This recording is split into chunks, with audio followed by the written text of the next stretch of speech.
It's 97.9 The Beat, DFW's hip hop station with Vita Loca in the morning, J. Cruz. What up? Jazzy Black. Yo, yo. And man, we have a special guest in the building today, Mr. James Prince Senior. Do you like to be? Did they put senior on when we address you, senior? Oh yeah. How you doing? He okay with that. He okay. I am He's okay senior. with- Yeah, you are I okay am with- him. Yeah. Yes, you are him. Congratulations on your book, Mr. Prince. I mean, I read somewhere where Pilar was saying that you mostly women buy books, right, Pilar? That's right. Usually, yeah. Women are mostly the consumption of book buyers, but you brought up a certain type of genre of men seeking something that I guess they're finding in your book. Yeah, I think they are. It's really a special type, but I hope all type will embrace it because it's something there for all of them. Now, before we go any further, the book is called The Art and Science of Respect. Now, this is a memoir. When did you decide you wanted to do this? Like, how many years ago were you toying with this, and what happened? Did the Pilar come along and say, baby, let's write a book? How did this come about? Now, I've been working on the book since 2014. You know, yeah, it's been a few years, and I didn't rush it. I just let it, like, naturally flow, you know what I mean, and wrapped it up, 2017, beginning of 2018, and here we are. Was there a time where you, like, forgot things and then remembered things? Or like, oh, I got to go back and add this? Because, I mean, you've had such an illustrious career. Like, I could see you sitting down trying to remember everything, but not remembering everything at once. Yeah, most definitely. You know what I mean? I had a long journey, so Right. piece by piece things would pop up here and there. And, So you take a quick, write this down. I just Yeah. remembered this. Exactly, recorded it. Already. Yeah. What was the hardest thing for you to write in that book? Something that you wrote that you not necessarily may not have wanted to share, but you did share with us? Was there anything in there in that nature? Well, you know, I think one of the hardest things, you know, was sharing my personal goals and different things that I accomplished for, you know, a lot of people that's close to me. I didn't want it to feel like I was boasting nothing like that, but I wanted to share those things to, you know, kind of inspire and give a person somewhat of a roadmap on, you know, to motivate them to things they should do for loved ones and people that's close to them. You know, what I got mostly out of, you know, the little bit, I'm going to be honest with you, I skimmed through the book, but what I got mostly out of it is, like, you are a man of stature that knew that you didn't get there by yourself. Oh, most definitely. You know Yeah, what I mean?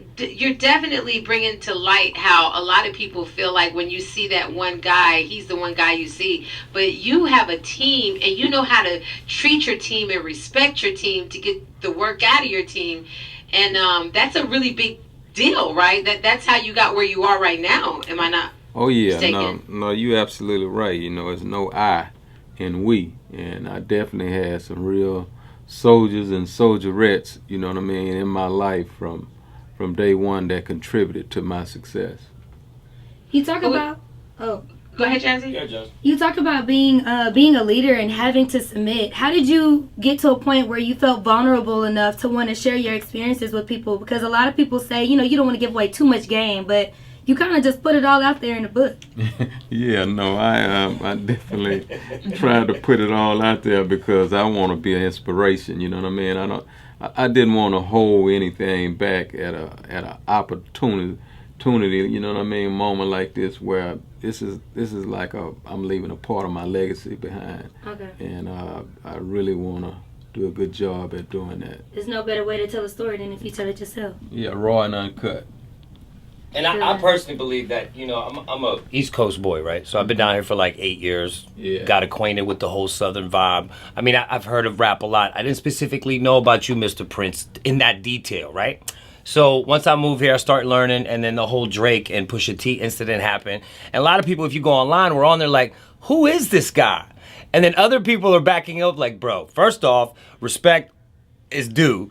That's Jay Prince. He's one of the pioneers. So let's say for people not from the South, they necessarily might not know who you are. And this book is going to let them know who you are and what you've accomplished and what you did for the whole Southern movement. Because back in the day, if you wasn't from New York or this coast, you wasn't getting no props. And you single-handedly opened the doors for most Southern rappers, especially in the beginning. Yeah, no, most definitely. I think this book, you know, they're going to learn those things and much more. Right. Because I went above and beyond the call of duty where this book is concerned, with a lot of intimate, personal episodes. So, right. You know, everybody that want my glory, you gonna have opportunity to know my story, and you may change your mind. Yeah, and watch what you say when you talk about Prince. So when a person, what type of individual would you say needs to read this book? Like somebody starting their own career, or entrepreneur, or rapper? I mean, who needs the book? A husband? Yeah, I think my book, I think everybody. You know what I mean? I think it's going to cover every aspect of everyone's careers, entrepreneurs, rappers, just normal human beings, 9-to-5ers, you name it. You know what I mean? Because I'm a person that figured out how to turn nothing into something. And, you know, I think at least majority of the people in the world, you know, start out that way. They start out, you know, poor, you know, in poverty, and they're going to really be able to relate to this in some aspect. And as well as those who, you know, may have had a push start. So, you know, it's going to cover a lot of grounds.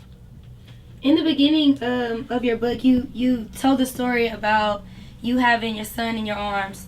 What kind of future at that moment, you know, in time when you were talking about you were getting ready to make that transition, when you had your son in your arms, what kind of future did you envision for him to have? Well, when I had, at that particular time, you're talking about the chapter where the closet was concerned. You know, I didn't even really have a vision. It was that moment I started wanting to have a vision. You know what I mean? I was out there in the streets playing Russian roulette to a certain extent, not even loving myself or feeling as if I would be here. You know what I mean? And it was that moment that led to, you know, my transition. I was in that closet having a conversation with God because, you know, during my whole journey in the streets, you know, I've always been a praying man. And my prayer was, Lord, before you take my freedom or take my life, give me a sign. And in that closet, I'm having that conversation because I'm like, okay, I done got that sign that I asked for. And I need to either be obedient or be a fool. And I chose to be obedient. Amen. Have you ever thought about being a pastor? Yeah, most definitely. You know what I mean? Most definitely I had those thoughts. Because I definitely could see, you know, you have a congregation, a lot of attendance in your congregation. Yeah. I mean, I'm ready to pay my tithes right now.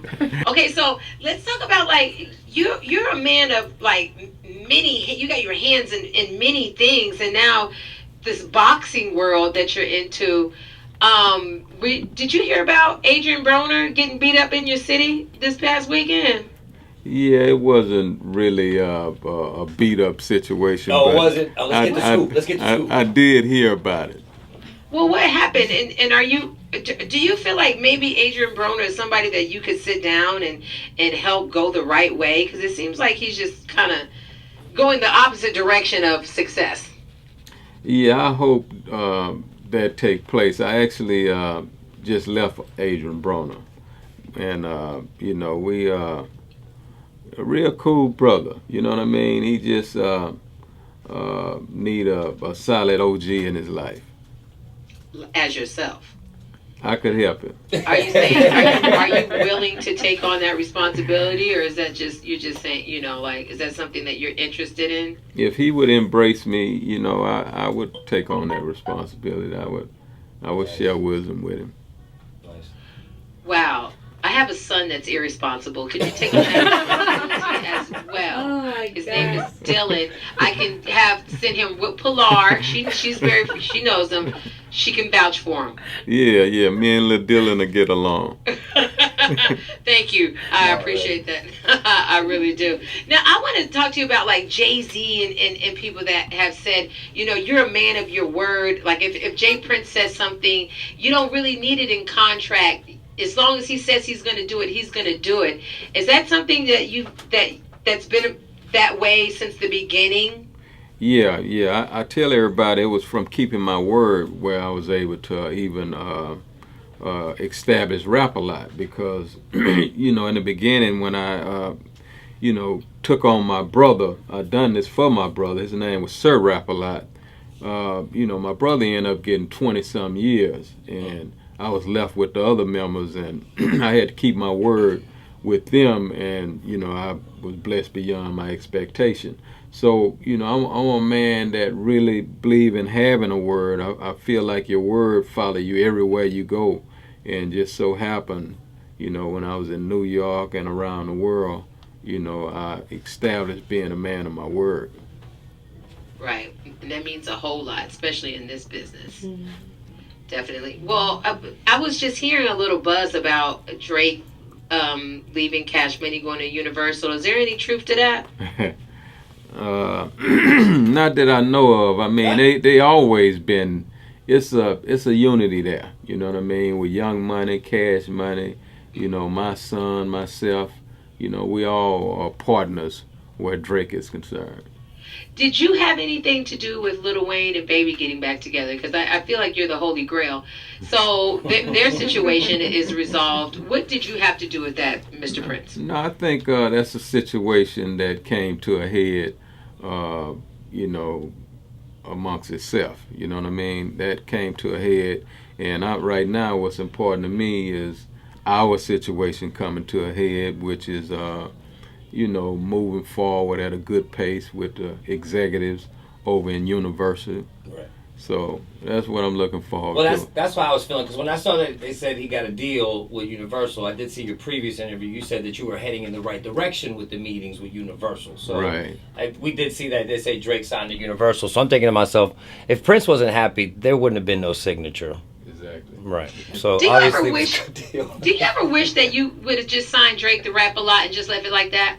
No, I don't really wish that, because I done everything for a reason. You know what I mean? That was at a period where, you know, my son and Lil Wayne, you know, was trying to create a movement, you know, amongst themselves. So I don't regret that, because that's something both of them wanted to do.